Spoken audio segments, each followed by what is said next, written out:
Welcome, dear students. I once again welcome you to our YouTube channel G Square Maths. So far, we released limit under calculus as three parts, and continuity also we already placed. Now, in continuation of that, before entering into the vast kingdom of calculus, that's called derivatives. Calculus consists of three main parts: differentiations, integrations, and differential equations.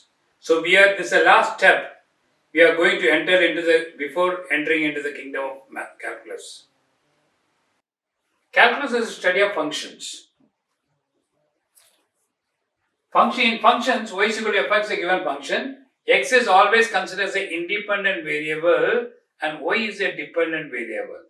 X can change independently. That's what it is called independent variable. Whereas the variable y depends on x, that's what we are telling the y as a dependent variable. So in these functions, we studied two things so far. One is limit value, limit of the functions, and continuity of the functions. What the limit of the function says, whether the function, the value at a particular point, limit value at a particular point, how to calculate, we studied under limit. The continuity, the same function only it is. Y is equal to fx, a given function. What is the value in this? How to find out the value is studied under limit. Now the second question is whether the function, the graph of the respective graph of the given function, whether it is continuous or not. Without break, whether we can draw the graph, or in other words I can say that whether there will be any hole or not. So two main things we have studied: how to find the functional value of a function at a particular point. Under limit we studied. Now at a particular point, whether the function is continuous, in roughly I can say that without lifting the pen or pencil, whether it is possible to draw the respective graph of the given function. If it is, then we used to call it as a continuous. So there is a continuity of the functions. Now third very important thing, another thing that scientists and mathematicians and everybody needs, where the function, whether it's possible to draw a tangent at the point P.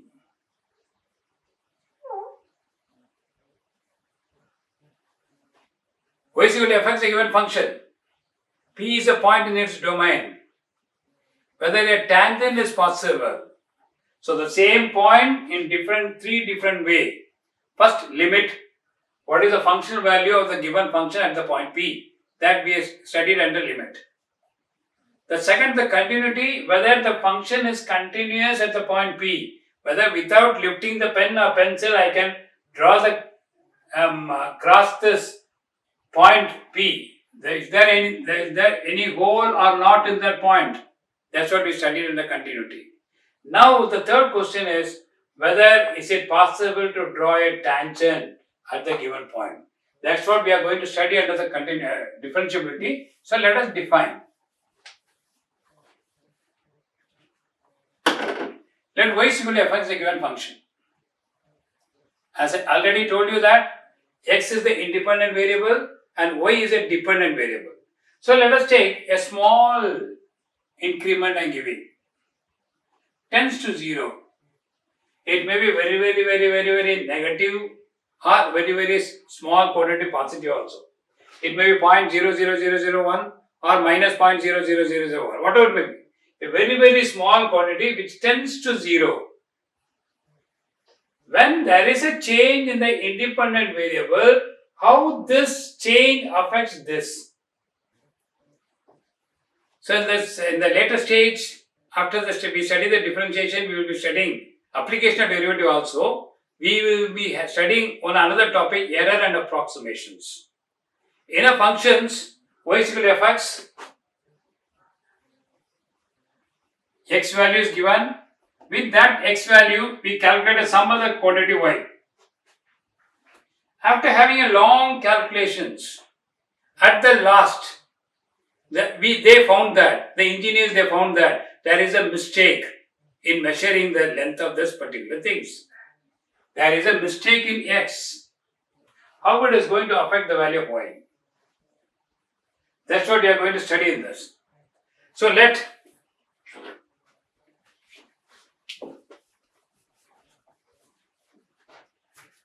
delta x be a small increment to given to x and the corresponding increment in y be delta y. I am giving a small increment to the independent variable. I cannot give increment directly to the dependent variable. So let delta x be a small increment given to x and the corresponding increment in y be del y. Therefore, y plus del y is equal to f of x plus del x. I am giving increment. Del y is the increment, corresponding increment. Be careful. Del x, I am giving an increment to the independent variable. The corresponding increment in y be del y. So this implies del y is equal to f of x plus del x minus y. The y is nothing but fx. As del x tends to 0, del x not equal to 0. It's a tending concept. Tends to, the train has not arrived at the station. Still the distance between the train and the station is not 0. As del x tends to 0, del x not equal to 0. So divide throughout. I can divide. By non-zero quantity, I can divide both sides. F of x plus del x minus fx by del x. Now I am going to take limit on both sides. Next step is I am going to take limit as del x tends to 0, not del y tends to 0. Del y is the corresponding changes in the dependent variable. So take limit as del x tends to 0. Limit del x tends to 0. This limit may exist or may not exist. Be careful about this. Now we are coming to differentiability. The differentiation we are going to do. Differentiation is an operation. Differentiability is another operations of calculus. So if the right hand side, it's a limit. We already studied in the first chapter limit. For a given function, the limit may exist or may not exist. So this limit, if it exists and if it is finite, two conditions I am putting. If the right hand limit, if it exists and if it is finite, then that limit is defined as the derivative of the given function. That is called dy by dx. We use to abbreviate. So dy by dx, that's a derivative of a function y with respect to x, is nothing but limit. That is the reason we study the limit so far. Without studying the limit, we cannot define directly the derivatives. So dy by dx is the limit del x tends to 0, f of x plus del x minus fx by del x. If the limit exists and finite. Now, so therefore, a question comes here. I already defined the derivative of function. Dy by dx is nothing but this. That's it. Fine. Derivative is over. I defined. Now that I am putting a clause. If the limit exists and finite. So therefore, the question comes when the limit will exist. If the limit exists, it is differentiable. So the differentiability, when a function is said to be differentiable. So therefore, we already studied in limit also. When a limit exists, the LHL should be equal to RHL. Right hand limit should be equal to left hand left hand limit should be equal to right hand limit. Therefore, this limit, left hand limit, right hand limit should exist and finite, then it is defined as du by dx. So let us see that. Limit x tends to 0 minus of fx. That is this. This limit x tends to 0 plus of fx. If it exists and finite, then we can define this as du by dx. So the differentiability of a function defines limit del x tends to 0, this by del x. If it exists and finite, then we can say that the function is differentiable. What is a differentiation? That is a application of differentiability in a functions.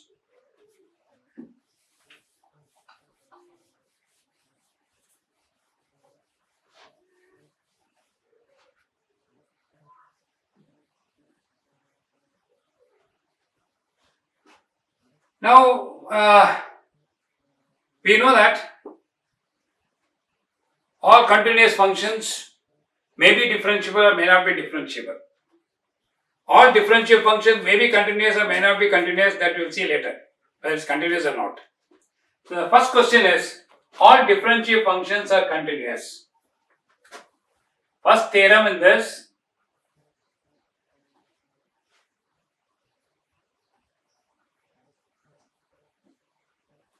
all differential functions are continuous.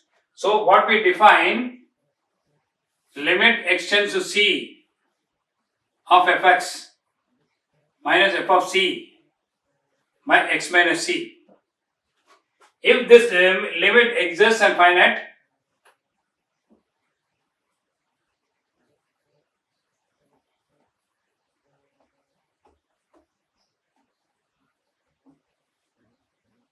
then we can say that the function is differentiable.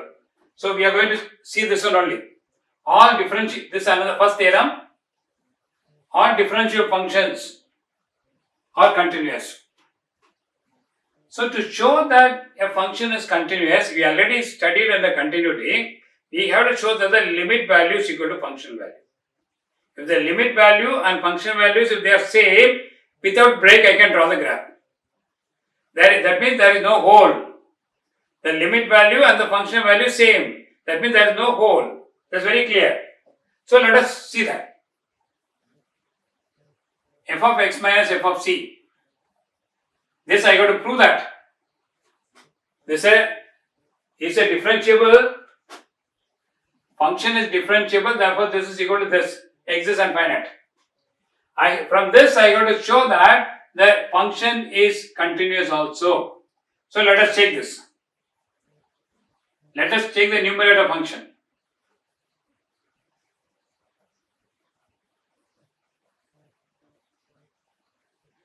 As x tends, c is a point in the given domain. C is a small point given in the domain. The function fx is defined in a comma b. Let c belongs to ab. C is a point in its domain. So, as x tends to c, x will not be equal to c. That's a concept of tends to. X tends to c means x will not take the value c. Therefore, x is not equal to c. That means this implies x minus c not equal to 0, and hence I can divide and multiply.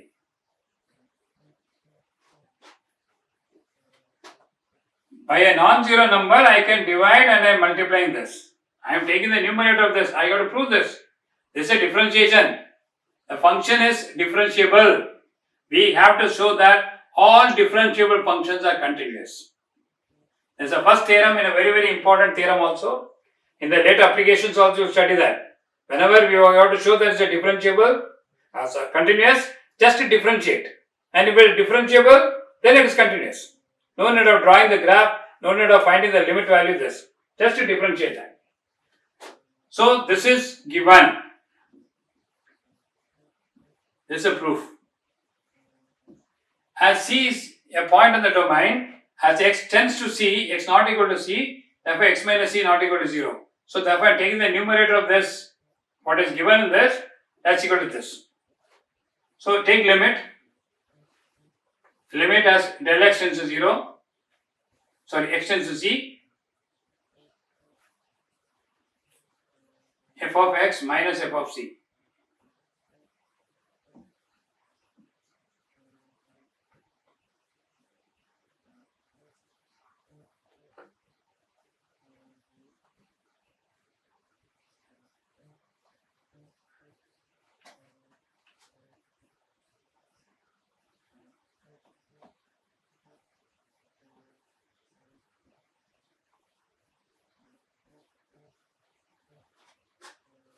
I have done only this much.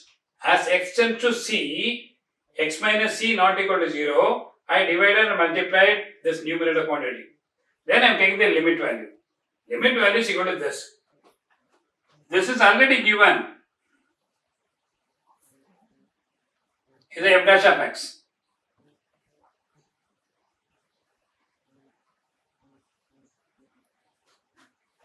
There is a very definition of the derivatives of a given function at x tends to c, f of x minus f of c by x minus c.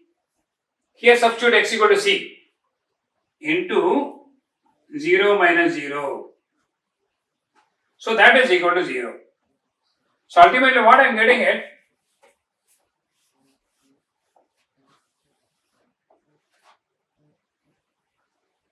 limit x tends to c of f of x minus f of c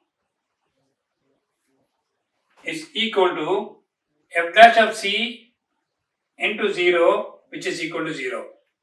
So this implies limit x tends to c of fx minus limit x tends to c of f of c is equal to 0. This is a constant function. X tends to c will not affect this. It's a constant function. So therefore limit x tends to c of fx minus f of c is equal to 0. That is limit x tends to c of fx is equal to f of c. Carefully observe this. What we can understand, the limit value of the function as x tends to c is equal to the function value itself.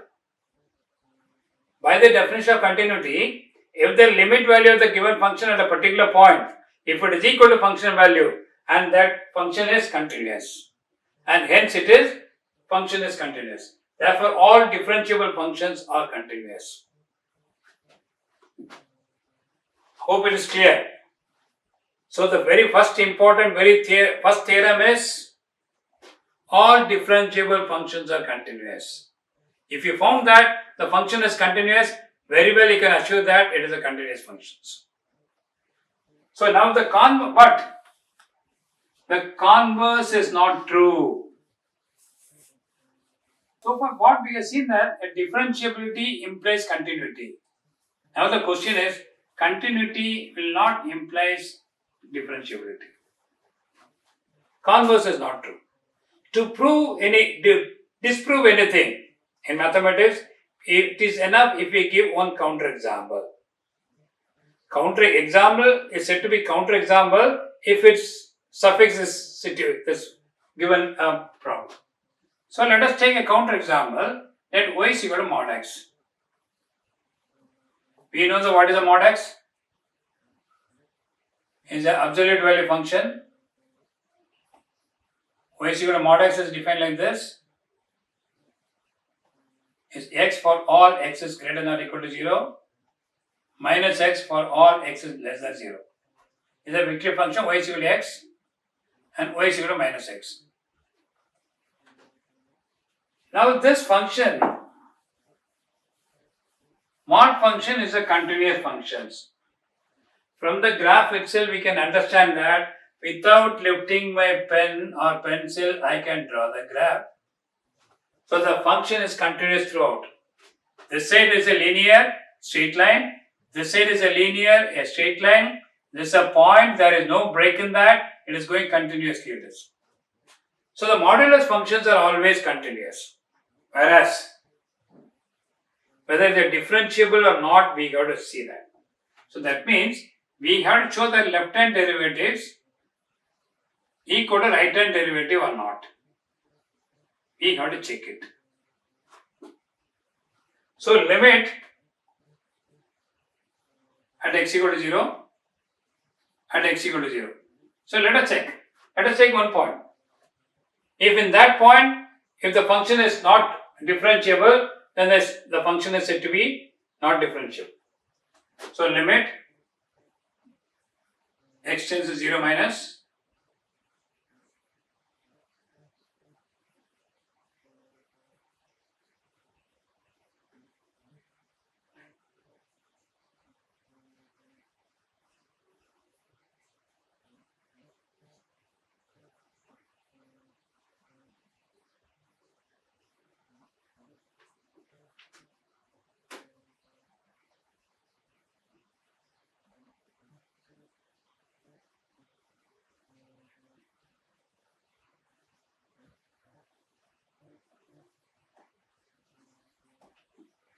so left hand derivative is limit x tends to 0 minus left hand derivative at 0, left hand side of 0, f of 0 minus h. H is a small quantity, or you can say h tends to 0. Anyway, you can write either x tends to 0 minus or h tends to 0. So f of 0 minus h. This. So this is 0 minus h by 0 by h. 0 plus h minus 0 by h minus.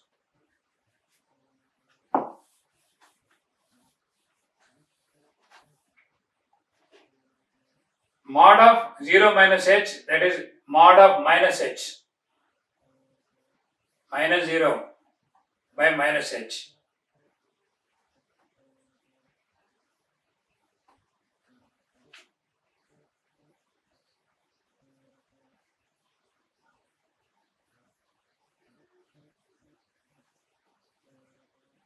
That is h minus h is equal to h minus h. That is minus 1 is equal to 1, which is not true at all. So otherwise you can start like this also. Let the left hand derivative is this and this is the right hand derivative.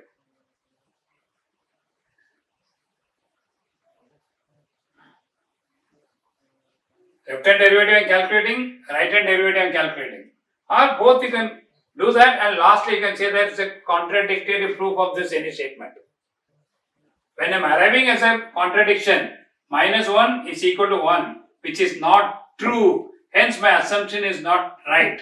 Therefore left hand derivative not equal to right hand derivative. Therefore the function is not differentiable.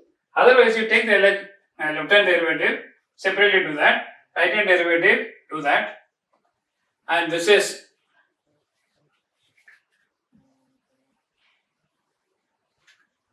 left hand derivative,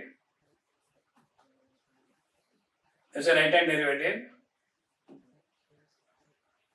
this is equal to h by h, that's equal to 1, and left hand derivative is h by minus 1, that's minus 1.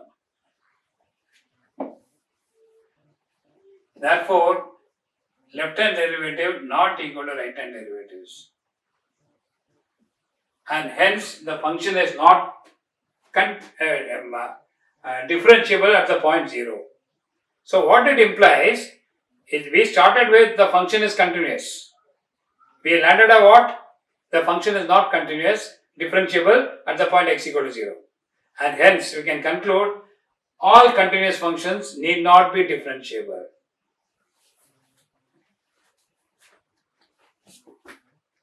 All continuous functions need not be differentiable, but we already proved that all differentiable functions are continuous. To prove all differentiable functions are not continuous, we have taken one counter example, y is equal to mod x. And we proved that at point x equal to 0, LH left hand derivative not equal to right hand derivatives, and hence the function is not differentiable at the point x equal to 0. So, continuous function need not be differentiable. Need not be differentiable. Don't conclude all continuous functions are not differentiable. No. Many continuous functions are differentiable. But to disprove any statement, one example is enough. That example is known as a counterexample. Here, what is my counterexample? Y is equal to mod x. In that mod x, there are infinitely all real number. For all x, it is defined. This is the line.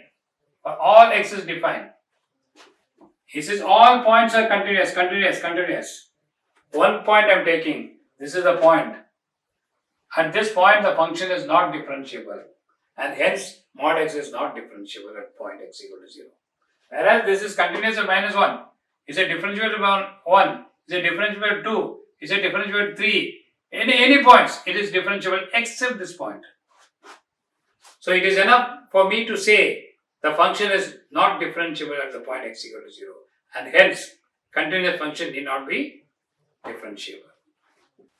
So what we learned today, all continuous functions need not be differentiable, whereas all differentiable functions are continuous. That we already proved it. That's a theorem. All differential functions are continuous.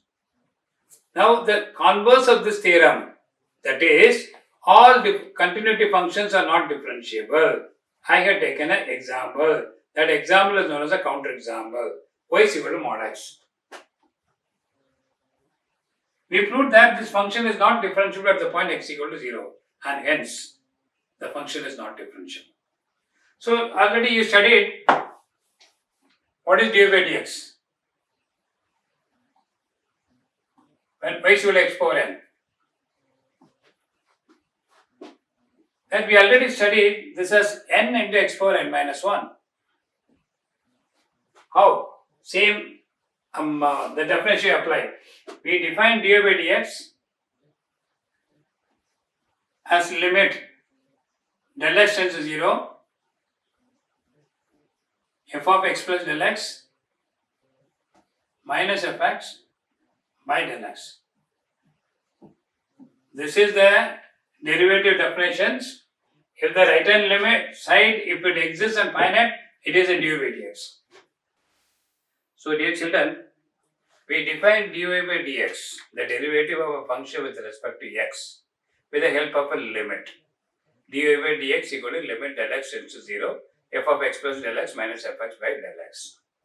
So the same method which we applied to define dy by dx is known as a delta method or first principle method.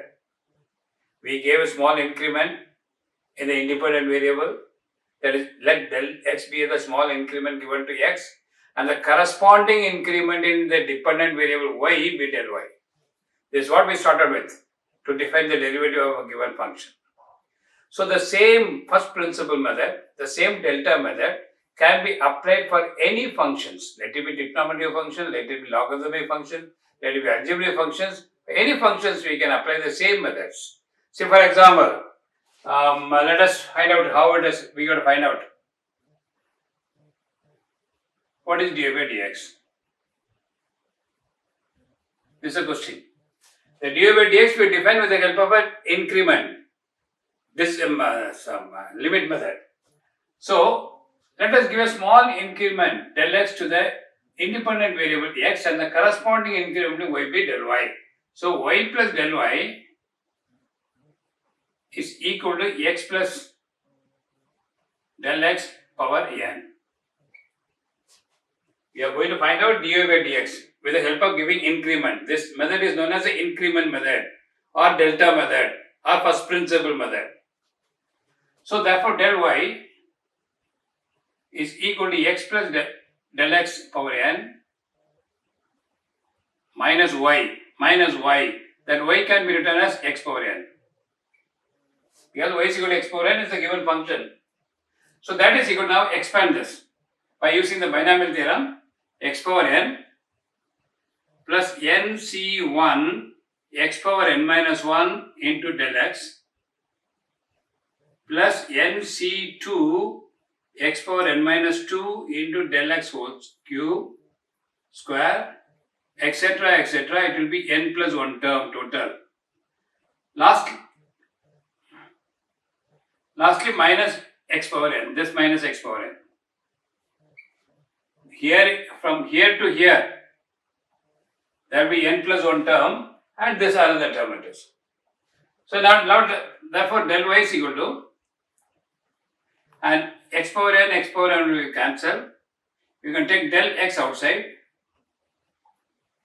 nc1 x power n minus 1 plus nc2 x power n minus 2 del x, because delta x I am taking outside, del x square it is, so del x is taken out, so that is this.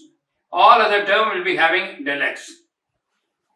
This second term is a del x, third term will be del x square, fourth term will be del x cube. All the term will be having the del x except the first one.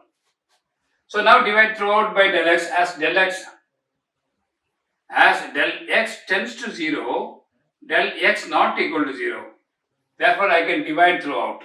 Therefore, del y by del x is equal to nc1 is nothing but n into x power n minus 1 plus nc2 x power n minus 2.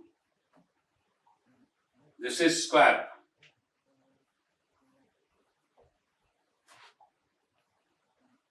This method.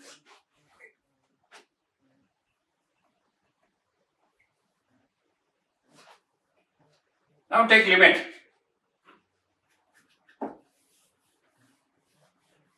After this step, take limit del x tends to 0. As del x tends to 0, take limit. So limit del x tends to 0, del y by del x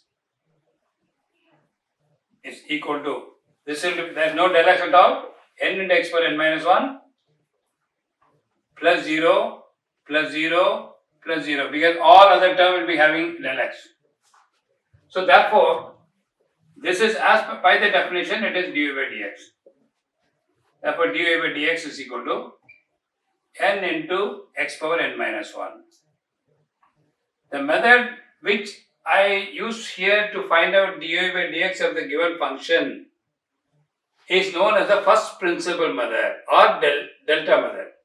So instead of x power n function, it can be any functions. It can be an logarithmic function, it can be exponential function, it can be trigonometric function, it can be inverse trigonometric functions. Any type of functions we can find out dy by dx with this.